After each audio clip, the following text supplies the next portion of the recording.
একবার তুমি ভালোবাসতে চেষ্টা করো, দেখবে নদীর ভিতরে মাছের বুক থেকে পাথর ঝরে পড়ছে।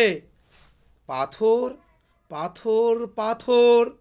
আর নদী, সমুদ্রের জল নীল পাথর লাল হচ্ছে, লাল পাথর নীল।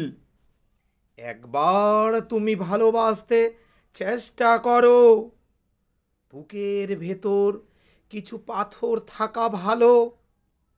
ধ্বনি দিলে প্রতিধ্বনি পাওয়া যায়, সমস্ত পায়ে হাঁটা পথই যখন পিচ্ছিল, তখন ওই পাথরের পাল একের পর এক বিছিয়ে যেন কবিতার নগ্ন ব্যবহার, যেন ঢেউ, যেন ঢেউ, যেন কুমোরটুলির সালমা চুমকি জড়িমাখা প্রতিমা।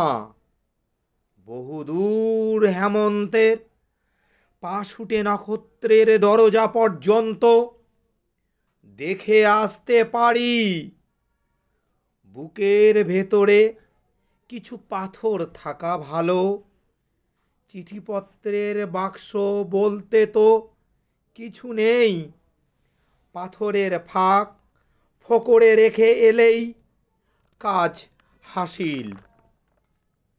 অনেক সময় তো ঘর গড়তেও মন চায়, মাছের বুকের পাথর ক্রমেই আমাদের বুকে এসে জায়গা করে নিচ্ছে। আমাদের সবই দরকার, আমরা ঘরবাড়ি গড়ব, সভ্যতার একটা স্থায়ী স্তম্ভ তুলে ধরব।